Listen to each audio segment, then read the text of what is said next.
What's happening, y'all? What's happening, man? What's happening? It's been a long time. It's been, I don't even know, 2-3 weeks. I don't even know. This is Bajillion 145. Bajillion 145. I got a little distracted. I'll just say this. I can't tell you why, but if you are following me on Facebook, you'll see why. You'll see why. Follow me on Facebook. You'll see why.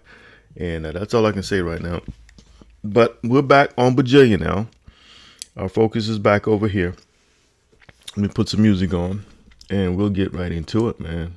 We'll get right into it. Let's go ahead and put some music on. There we go. Let me take a sip of my coffee. I got my water here.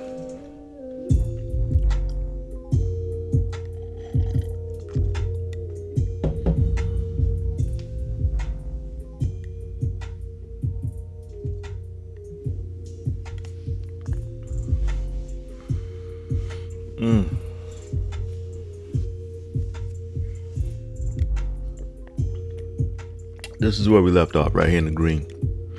All right. As the smell of animal feces and urine wafted through the September air, and while chickens clucked and ducks quacked, Shug's answer registered with young Jacob like coins in a snack machine. Taking in a deep breath, the smell of compost was as fresh as baby's breath. Wait a minute, this is 12. This is 11. I'm looking at the font. I gotta change the font here to 12. I think this part was written in the hotel. Yeah. All of this was written in the hotel, y'all. It's been a while. Because I haven't been in a hotel in a minute.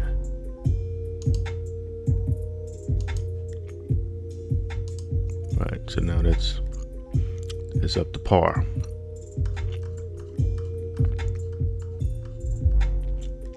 Later, while Shug was adding molasses to a brewing compost tea, as air bubbles were causing foam to froth up and around the rim of the bucket, Jacob asked, in a somewhat disgusted tone, "What is that?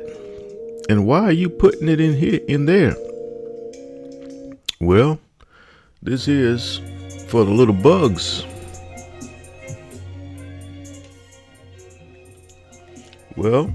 This here's for the little bugs. Y'all gotta excuse me, man. I'm so rusty, and just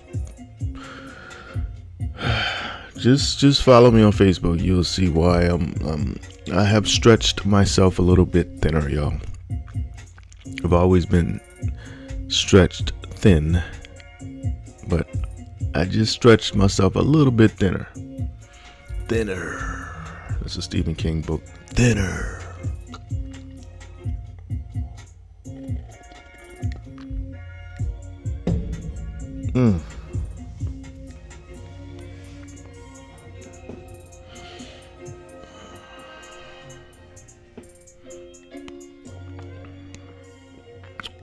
Well, this here is for the little bugs I've been telling you about. You know how when Miss Martha Louise gives you and your buddy Freddie chili bears, the man asked, and how you two suddenly get a burst of energy. "Yep," Jacob answered. "Well, this is basically the same thing in them cold cups of icy. It's sugar in the form of molasses. It looks disgusting." "Well, it ain't.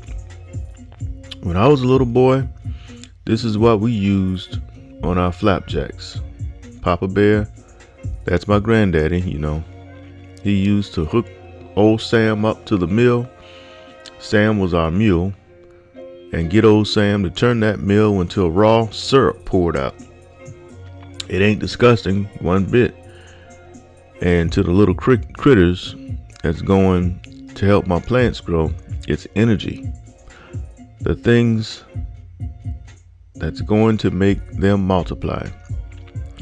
Removing a handkerchief from the pocket of his overalls, Shug dipped the spoon in the billy goat trough, wriggling it vigorously.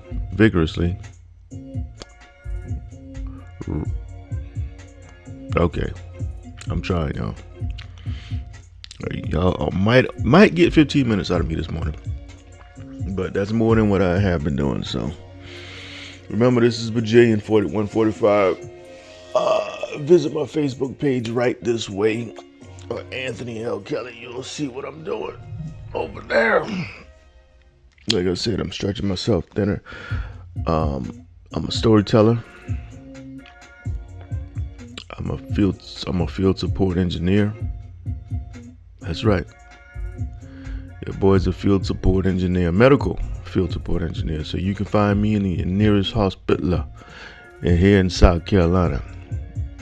Today I'll be at Prisma Health, Park Ridge, Columbia, South Carolina. Yesterday I was at Buford Memorial. Anyways, I'll say this: working in hospitals for the last 6 years, breathing in the same air doctors and nurses and lab techs breathe in every single day. I'm starting to think more precise. I'll just say that. My thoughts are more organized. Hell, my life is more organized. It can get way more organized, but hell, every morning I do the same thing. Every morning I get up, make my bed up almost like it's military. It is military. You can bounce a quarter off my bed every morning. I learned that. I first learned that in Job Corps, and then I perfected it in the Army. But now every morning, my California king,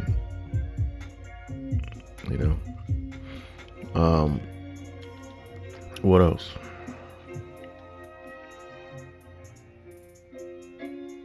I'm still trying to wake up, y'all. Shout out to my oldest son for these beats. If you need some beats, look in the description box. Anyways, removing a handkerchief from the pocket of his overalls, Shug dipped the spoon in the billy goat trough, wriggled it vigorously. That's like a little tongue twister. I'm at to, let's just say, wriggled it back and forth.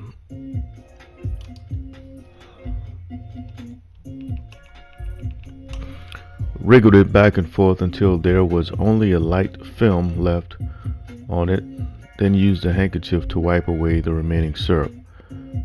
"Let me show you something, Chili Bear," he said to the boy, as honeybees buzzed and a curious goat trailed close behind, and wild chickens clucked and pigs squealed.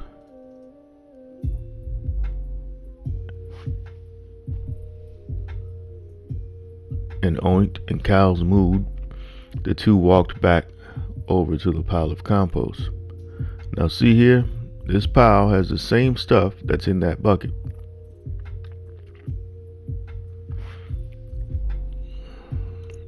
I just want to say this too, man. I love writing. I love it. I've fallen in love and not so much in love, and then back in love again and not so much in love again. But I never felt out of love, ever. I've never fallen out of love with. And I'll say this: when you love someone or something so much, I don't think you can ever completely fall out of love with it. You know what I mean? You might hate it, you may whatever, but you got to go back to it. That's where you see so many and the contrast is going to be kind of dark, but that's where you see so many abused women go back to men who beat them, or vice versa. You got women beating the hell out of men too, y'all. Or just beating them up mentally, verbally, Don't necessarily have to be physically. It can just be the actions. It can be a person constantly doing the wrong stuff in a relationship. Now sometimes it's just I guess you can say, convenience for that moment. But getting back to writing, if you think about it on a financial level, I can't even tell you, it's not a lot of money I've made from writing. Not at all. I think the most I've ever made at one time was like maybe $300, $400 at once, But over the years, I don't even know. It may be a couple thousand. I don't know. But obviously, that's not the reason I write. I write because I love it. I love it. "Let me show you something, Chili Bear," he said to the boy, as honeybees buzzed and a curious goat trailed close behind, and while chickens clucked and pigs squealed and oinked. Let's just say squealed. I want to put oink. And while pigs oinked.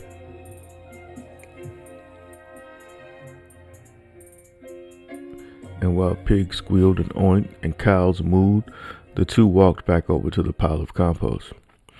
Now see here, this pile has the same stuff that's in that bucket. Only the tea is easier to put on my veggies and fruit. I can spray it on the leaves,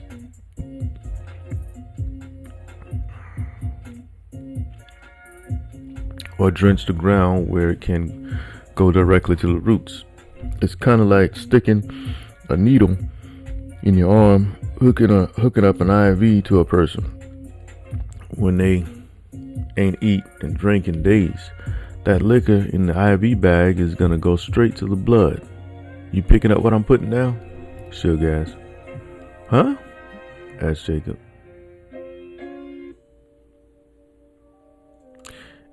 In realizing the 10-year-old mind he was explaining to needed things to be broken down further, the man took out the spoon he'd cleaned off. Using the spoon as it reflected the sun's rays, he scooped as much as the spoon would hold from the compost pile and held it out for Jacob to see. "Okay, let me try to explain this again. In this spoonful is billions of little bugs and animals. Critters, basically. Like I said, educated folk call them microorganisms," he told the boy. "You mean bajillions?" Jacob insisted. "Oh, yeah, you can say that. Anyway, in this spoonful, there's a lot going on. It's like a whole city and everybody got their job to do. When I put this on my plants, in the garden, on the grass, around my fruit trees,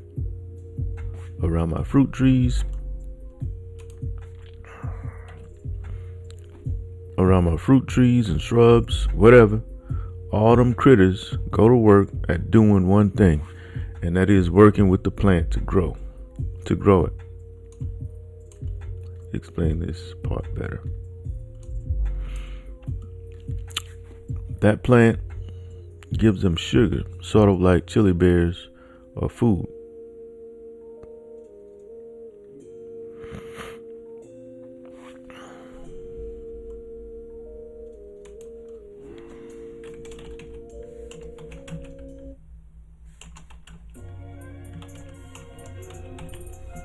My goodness, get it together.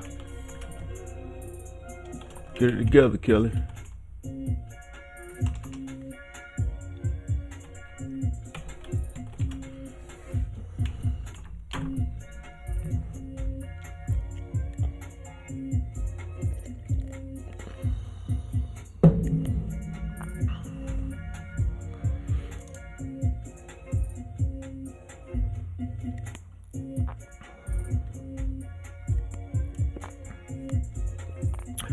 Now, like I said,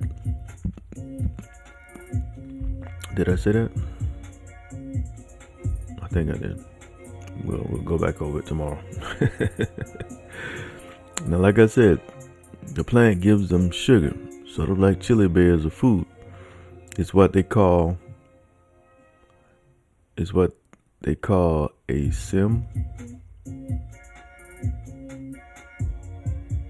A sim. Oh, I see.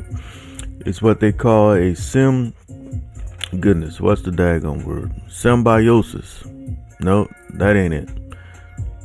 Here I go trying to sound all sophisticated and can't even remember the word. Symbiotic. Yeah, that's it. They work together in a symbiotic relationship. In thinking of all that Shug had said, Jacob was enthralled. You mean there's bajillions and bajillions of little invisible aliens inside this pile? The boy asked.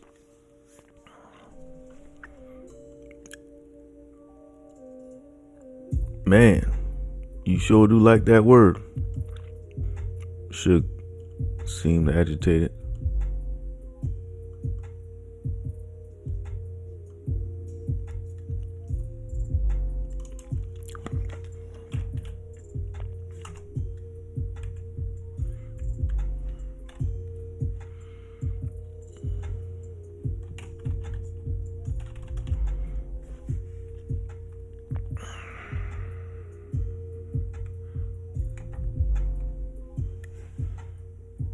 God, I made it 15 minutes, y'all. I'm not going to say agitated now. I was going another direction with that. That's why I put agitated, but I'm not going to do that. I'm not going to do that. Man, you sure do like that word, Shak replied. Well, I guess so. Give me your hand, said Shak. As Jacob put out his hand with some hesitancy, Shak pushed it deep inside the pile. Feeling the heat, Jacob recoiled. Don't worry, it ain't that hot. Only about 140 degrees Fahrenheit. Nothing's going to happen, Shak assured him. You feel it? He asked. Yeah, it's hot. Why is it so hot? The boy asked. That's all them bajillions of critters moving all around. They don't. Now don't you and your partner in crime go messing with my compost either. When I'm not around, I see that look in them big old eyes. This hill can get really hot. Don't want you burning your arm off. Okay. Wait. Don't you need fertilizer? Nope. Just look around. The large man extended his arms and hands, displaying to Jacob all that was on his land. Long as I got leaves, grass, cow shit, rabbit shit, worm shit, and food scraps from off my plate, I got fertilizer. Following the demonstration, the man took in a deep breath. Ah, he exhaled. Can't you smell all that fertilizer? Ew, Jacob exclaimed. All right, so I think we're going to leave it right there. It's all about 18 minutes. I didn't think I would make it that far, but so we'll pick it back up. We're going to go over this section one more time tomorrow. One more time. And then we'll keep it moving. We'll keep it moving. And I think that's going to end this chapter.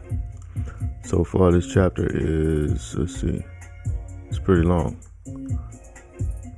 So far, let's see, 1, 2, 3, 4, 5, 6, 7, 8, 9, 10, 11 pages. Remember, this chapter was only like 4 pages long. So I think 11, 10 pages I think is good for a reader. I like stories and books that the chapters are not too long. 10 pages is perfect for me. Unless it's a really, really, really great story, which this might be. It might turn into that. I can go longer than 10 pages, but for right now, we're going to leave it at about 10, 11. 10, 11. I'm going to leave it right here. Y'all be blessed, man. This is Anthony L. Kelly. This has been Bajillion 145. Until next time.